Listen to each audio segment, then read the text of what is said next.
Sorry guys, I don't really have anything smart to say as an opening statement for Looper. I kind of just want to get into it because this review is going to be a little bit up and down, but kind of in a hopefully positive way.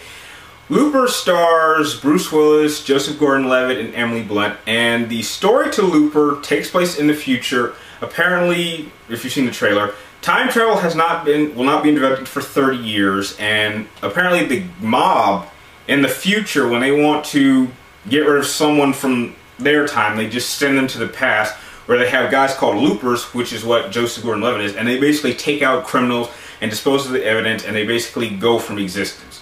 But apparently what happens one day is that Joseph Gordon-Levitt's character runs into the older version of himself, and he kind of hesitates, and then gets knocked out by his older self, and then it's kind of a cat and mouse, but it's more of a dog chasing cat. It's a chase movie in which Joseph Gordon-Levitt has to catch and kill his older self before the mob takes him out.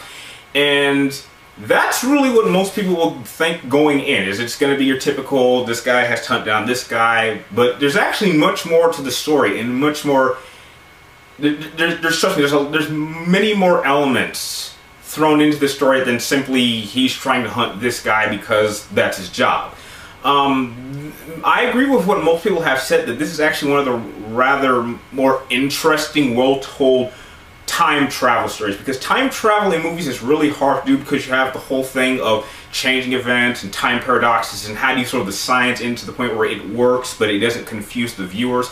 And although it does have some minor problems and a couple of plot errors, if you don't think too hard on the time travel element, you definitely will enjoy it. Maybe not quite as well as something like Back to the Future, but I think it's a good second place runner-up.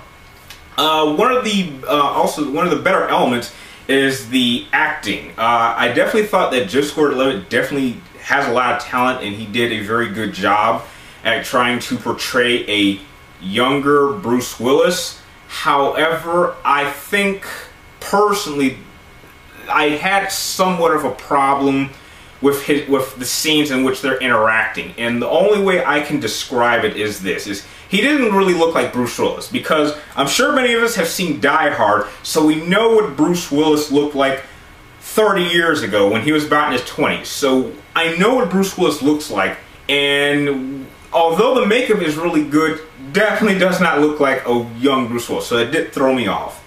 And in terms of the interaction, although it's done well, the problem I have with it is it's kind of like having one actor play himself and then another actor trying to mimic as best they can the other actor, and to kind of see two actors trying to do the same thing is a little awkward at times. I mean, he does all the same gestures, all the same, face movements, but it's just kind of like you're copying me, and it just doesn't work. The only scenes where it does work is when Bruce Willis is not in the same scene. But other than that, it bothered me at times, but it doesn't hurt the movie at all.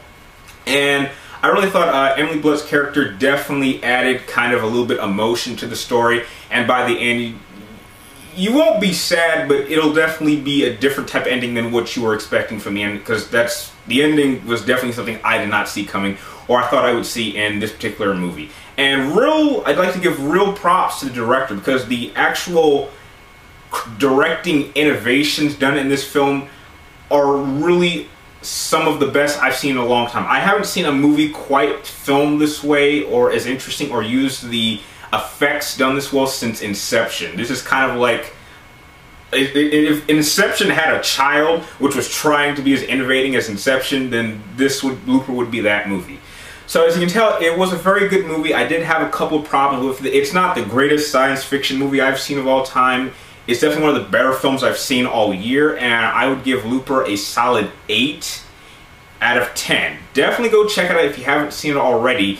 But by this weekend, Taken 2's out, so I would definitely suggest you watch Looper instead of seeing Taken 2, because Taken 2 is terrible. Now, if you like this review, please like, comment down below, and subscribe to keep checking for me and my future movie reviews. And like always, thank you for watching, and I will see you next time.